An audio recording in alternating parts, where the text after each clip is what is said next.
आज एक बार ऐसी खबर आई जो सत्ता, पैसे, ताकत के गठजोड़ पर सीधा सवाल खड़ा कर देती है।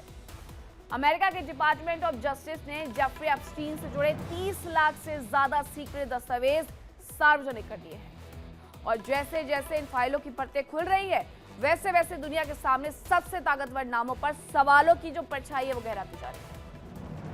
आज जिस नाम से सबसे ज्यादा हलचल मची हुई है, जिससे हलचल, वो नाम है माइक्रोसॉफ्ट के सह संस्थापक, अरबपति और खुद को मानवता का मसीहा बताने वाले बिल गेट्स। लीक किए गए सीक्रेट ईमेल्स की माने तो गेट्स को एक जानलेवा गुप्त रोग है, एसटीडी, जिसे दुनिया से छिपाने के लिए वे तड़प रहे थे। ईमेल में उन रशियन लड़कियों का भी जिक्र है जो गेट्स के इस घिनौने सच की सबसे बड़ी गवाह थी। इन फाइलों में सामने आए हैं कुछ कथित सीक्रेट ईमेल्स जो बिल गेट्स और कुख्यात यौन अपराधी जेफरी एप्स्टीन से जुड़े बताए जा रहे हैं। इन ईमेल्स में ऐसे दावे हैं जो अगर सच है तो सिर्फ एक व्यक्ति की नहीं बल्कि पूरे ग्लोबल एलीट सिस्टम की नैतिकता पर सवाल खड़े हो जाते हैं।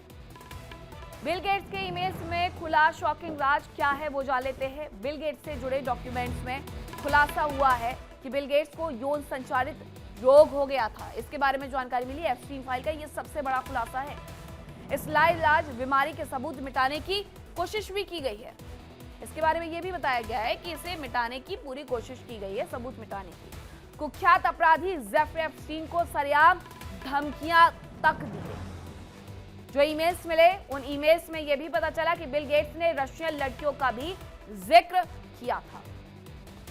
जुलाई 2013 में जेफरी एप्स्टीन ने खुद को एक लंबा ईमेल भेजा था और ये ईमेल उस वक्त का है जब बिल गेट्स ने एप्स्टीन से दूरी बनानी शुरू कर दी। एप्स्टीन ने इस ईमेल में गुस्से और बदले की आग में वो सारे राज उगल दिए हैं जिन्हें बिल गेट्स शायद दुनिया से हमेशा के लिए छिपा करके रखना चाहते थे। एप्स्टीन ने लिखा था कि गेट्स ने उससे विनती की थी कि वो उनके एसटीडी से जुड़े ईमेल को डिलीट कर दे। ये विनती थी और उसके बाद ये धमकियों में बदल गई। एप्स्टीन ने अपनी इस धमकी में साफ लिखा था। एप्स्टीन के पास बिल गेट्स का पूरा कच्चा चिट्ठा भी मौजूद था। रशियन लड़कियों के साथ संबंधों का पूरा चिट्ठा था। बिल गेट्स की बीमारियों का पूरा जिक्र था। अब यह ऐसा खुलासा है जिसने एलीट क्लास पर बड़े सवालिया निशान लगा दिए हैं। ईमेल्स में यह दावा किया गया है कि गेट्स ने एप्स्टीन से एंटीबायोटिक्स उपलब्ध कराने की मांग की ताकि वे उन्हें अपनी तत्कालीन पत्नी मेलिंडा गेट्स को चुपचाप दे सके। ये सारे दावे एप्स्टीन द्वारा लिखे गए कथित ईमेल ड्राफ्ट्स पर आधारित हैं। यानी हम यहाँ तथ्यों की जांच नहीं बल्कि दस्तावेजों में दर्ज बातों को, आरोपों को आपको बता रहे हैं। हाल फिलहाल में जब इन दोनों का तलाक हुआ था तब बड़े सवालिया निशान लग गए थे। इतनी लंबी शादी के बाद तलाक क्यों? और तलाक लेने के बाद जिस तरीके से सोशल मीडिया पर ट्रेंड हुआ था दोनों का रिश्ता कि एलमनी के लिए ये तलाक लिया गया है, आज शायद उन्हें जवाब मिल गया होगा। सवाल ये भी कि अगर ये सिर्फ झूठे ड्राफ्ट थे, अगर ये सिर्फ कल्पना थी तो इन्हें जीओजी के फाइल्स में जगह आखिरकार मिली ही क्यों? इन कथित ईमेल्स में एप्स्टीन का लहजा बेहद आक्रामक बताया गया। एक जगह वो बिल गेट्स पर नाराजगी जाहिर करता है कि तुमने मुझसे रिश्ता तोड़ा और ऊपर से मुझसे ये भी कहा कि तुम्हारे एसटीडी से जुड़े ईमेल डिलीट कर दूं। ईमेल्स में यह भी आरोप है कि बिल गेट्स ने एप्स्टीन से निजी और बेहद संवेदनशील जानकारियां हटाने के लिए कहा और अब यह सब कुछ अपनी सार्वजनिक छवि बचाने के लिए किया गया था। यही नहीं, इन दस्तावेजों में गेट्स के पूर्व सलाहकार बोरिस निकोलिक का भी जिक्र है। दावा है कि उन्हें गेट्स दंपति के वैवाहिक विवाद में घसीटा गया, उनसे ऐसे काम कराए गए जो नैतिक रूप से संदिग्ध या संभावित रूप से अवैध थे। फिर दोहराते हैं, यह आरोप है, अदालत का फैसला नहीं है। अब मेलिंडा के साथ किस तरीके से उन्होंने धोखा किया है वो जान लीजिए। इन दस्तावेजों में बिल गेट्स की पूर्व पत्नी से जुड़ा भयानक किस्सा मिलता है। पूर्व पत्नी मेलिंडा गेट्स से जुड़ा हुआ भयानक किस्सा मिलता है। बिल गेट्स को एसटीडी हो गया था। रशियन लड़कियों के साथ संबंध बनाने के बाद एसटीडी हुआ था।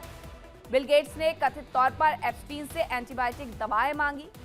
एंटीबायोटिक दवाएं चुपके से मेलिंडा को दे सके। इसलिए ये मांगी गई थी।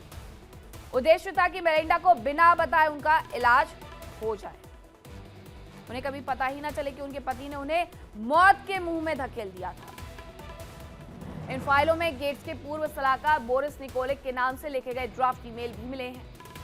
निकोलिक, जो गेट्स के सबसे भरोसेमंद राइट हैंड माने जाते थे, उन्होंने अपने इस्तीफे के ड्राफ्ट में लिखा था कि उन्हें ऐसी चीजों में शामिल होने के लिए मजबूर किया गया जो न केवल अनैतिक थी बल्कि गैर कानूनी भी थी।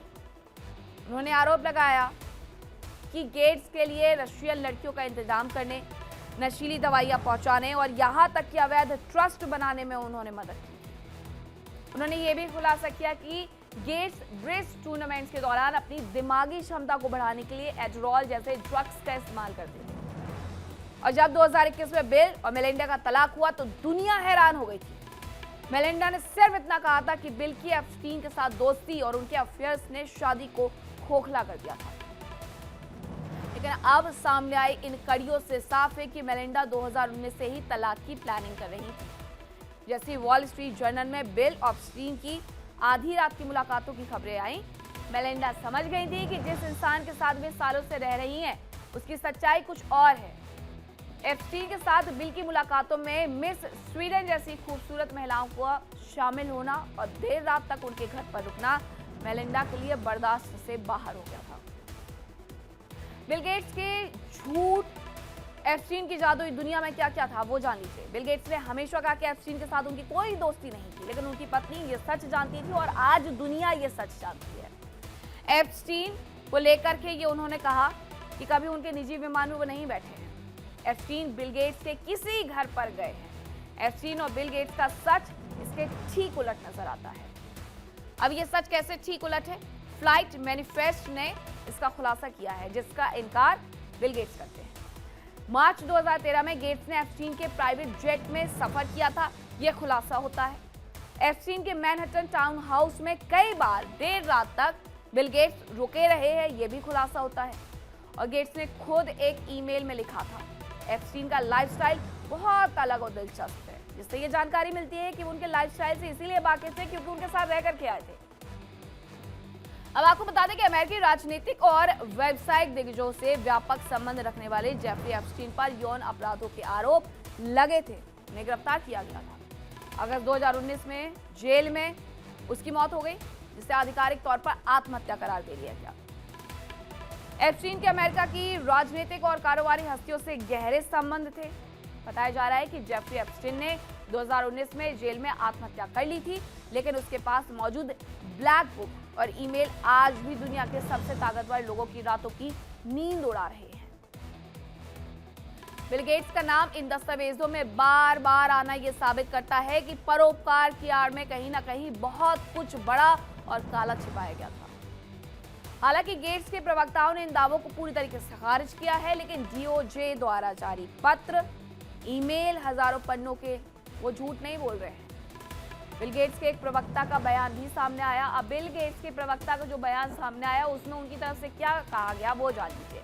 यारों, पूरी तरीके से बेतुके हो, पूरी तरीके से झूठे हैं, यही कहा जाएगा। स्वीकार तो करा नहीं जाएगा। गेट्स के साथ रिश्ता जारी नहीं रहने से एप्स्टीन निराश था, ये कहा गया उनके प्रवक्ता की तरफ से। उन्होंने कहा कि गेट्स को फंसाने, बदनाम करने के लिए किसी भी हद तक एप्स्टीन जा सकता था। गेट्स पहले स्वीकार कर चुके हैं कि एप्स्टीन से मुलाकात हुई थी, यह सबसे बड़ा सबूत है। गेट्स ने किसी भी तरह की गलत गतिविधि से इनकार किया था, यह प्रवक्ता का कहना है। एप्स्टीन के बारे में जानने के बाद उन्हें उस संबंध पर पछतावा हुआ था, यह भी उनके प्रवक्ता की तरफ से कहा गया है। यह भी रिपोर्ट किया गया कि न्याय विभाग की फाइलों में एप्स्टीन और गेट्स की कुछ बिना तारीख वाली तस्वीरें भी शामिल हैं। इनमें से एक तस्वीर में गेट्स एक महिला के साथ खड़े दिखाई देते हैं, हालांकि उस महिला का चेहरा गोपनीयता के लिए ढका हुआ था। अमेरिकी न्याय विभाग ने एप्स्टीन और उसके अमीर और प्रभावशाली संपर्कों से जुड़े 30 लाख से अधिक पन्नों के रिकॉर्ड, हजारों वीडियो और तस्वीरें सार्वजनिक करना शुरू किया है। शुक्रवार शाम तक इनमें से 6 लाख से अधिक दस्तावेज ऑनलाइन प्रकाशित किए जा चुके थे।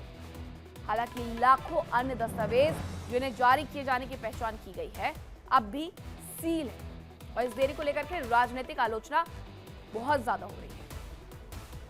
दस्तावेजों के जो शुरुआती हिस्से में एप्स्टीन की कई प्रमुख हस्तियों के साथ हुई बातचीत का विवरण है वो भी मिलता है। 2019 में न्यूयॉर्क की जेल में उसकी मौत के बाद जांचकर्ताओं के बीच में हुए आंतरिक संवाद भी इसमें शामिल है। कई आधिकारिक जांचों ने उसकी मौत को आत्महत्या करार दिया।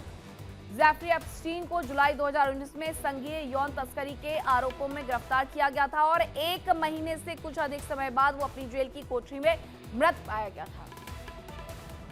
साल 2024 के राष्ट्रपति चुनाव अभियान के दौरान डोनाल्ड ट्रंप ने वादा किया था कि अगर वो दोबारा चुन करके आते हैं तो जेफरी एप्स्टीन से जुड़े दस्तावेज सार्वजनिक करेंगे और उन्हें करना पड़ा। उन पर दबाव बना और उन्होंने कर भी दिया।